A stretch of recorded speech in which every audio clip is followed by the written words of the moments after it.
بسم اللہ الرحمن الرحیم۔ حضرت عمر رضی اللہ تعالیٰ عنہ دائرہ اسلام میں کیسے داخل ہوئے؟ حضرت عمر رضی اللہ تعالیٰ عنہ جن کے پاک نام پر آج مسلمانوں کو فخر ہے اور جن کے جوش ایمانی سے آج 1300 برس بعد تک کافروں کے دلوں میں خوف ہے، اسلام لانے سے قبل مسلمانوں کے مقابلہ اور تکلیف پہنچانے میں بھی ممتاز تھے۔ نبی اکرم صلی اللہ علیہ وآلہ وسلم کے قتل کے در پہ رہتے تھے۔ ایک روز کفار نے مشورہ کیا کہ کوئی ہے جو محمد صلی اللہ علیہ وآلہ وسلم کو نعوذ باللہ قتل کر دے۔ عمر نے کہا کہ میں کروں گا۔ لوگوں نے کہا بے شک تم ہی کر سکتے ہو۔ عمر تلوار لٹکائے ہوئے اٹھے اور چل دیے۔ اسی فکر میں جا رہے تھے کہ ایک صاحب قبیلہ زہرہ کے جن کا نام حضرت سعد بن ابی وقاص رضی اللہ تعالی عنہ ہے، انہوں نے پوچھا عمر کہاں جا رہے ہو؟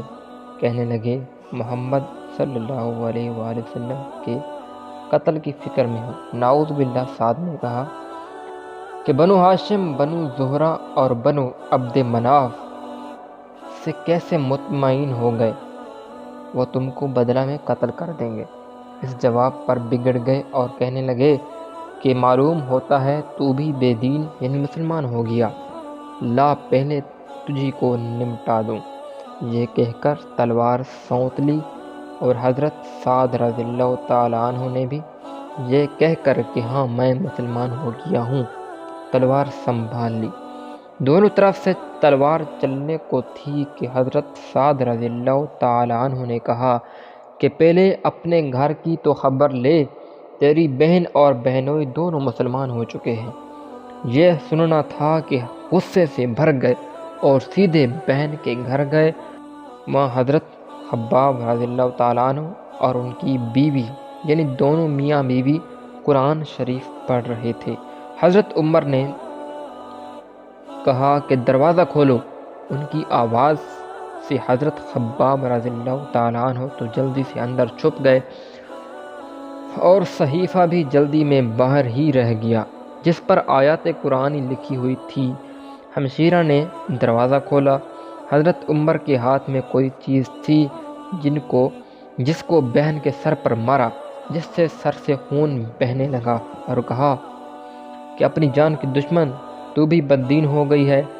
اس کے بعد گھر میں آئے اور پوچھا کہ کیا کر رہے تھے اور یہ آواز کس کی تھی؟ بہنوئی نے کہا کہ ہم بات چیت کر رہے تھے۔ کہنے لگے کیا تم نے اپنے دین کو چھوڑ کر دوسرا دین اختیار کر لیا؟ بہنوئی نے کہا اگر دوسرا دین حق ہو تب۔ یہ سننا تھا کہ ان کی داڑھی پکڑ کر کھینچی کہ بے تحاشا ٹوٹ پڑے اور زمین پر خوب مارا۔ بہن نے چھڑانے کی کوشش کی تو ان کے منہ پر ایک تمانچہ زور سے مارا کہ خون نکل آیا۔ وہ بھی آخر عمر ہی کی بہن تھی۔ کہنے لگی کہ عمر ہم کو اس وجہ سے مارا جاتا ہے کہ ہم مسلمان ہو گئے۔ بے شک ہم مسلمان ہو گئے ہیں، جو تجھ سے ہو سکے تو کر لے۔ اس کے بعد حضرت عمر کی نگاہ اس صحیفے پر پڑی جو جلدی میں باہر رہ گیا تھا اور غصے کا جوش بھی اس مار پیٹ سے کم ہو گیا تھا اور بہن کے اس طرح خون میں بھر جانے سے شرم بھی آ رہی تھی۔ کہنے لگے کہ اچھا مجھے دکھلاؤ یہ کیا ہے؟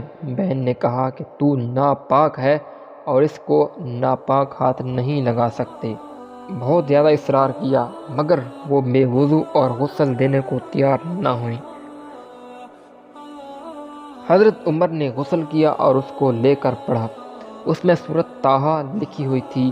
اس کو پڑھنا شروع کیا اور اننی انا اللہ لا الہ الا انا فاعبدنی واقم الصلاۃ بذکری تک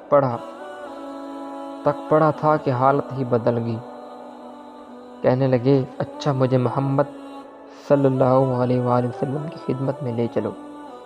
یہ الفاظ سن کر حضرت خباب رضی اللہ تعالیٰ عنہ اندر سے نکلے اور کہا کہ اے عمر، تجھے خوشخبری دیتا ہوں کہ کل رات حضور اقدس صلی اللہ علیہ وآلہ وسلم نے دعا مانگی تھی کہ یا اللہ، عمر اور ابو جہل میں جو تجھے زیادہ پسند ہو اس سے اسلام کو قوت عطا فرما۔ معلوم ہوتا ہے کہ حضور اقدس صلی اللہ علیہ وآلہ وسلم کی دعا تمہارے حق میں قبول ہو گئی۔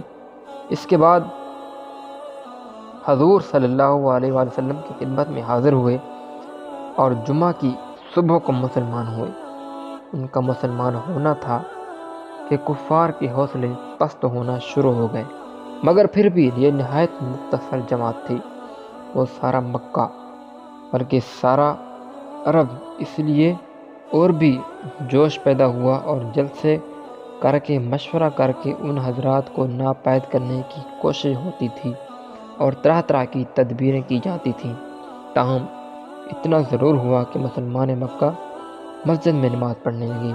حضرت عبداللہ بن مسعود رضی اللہ تعالیٰ عنہ فرماتے ہیں کہ عمر کا اسلام لانا مسلمانوں کی فتح تھی اور ان کی ہجرت مسلمانوں کی مدد تھی اور ان کی خلافت رحمت تھی۔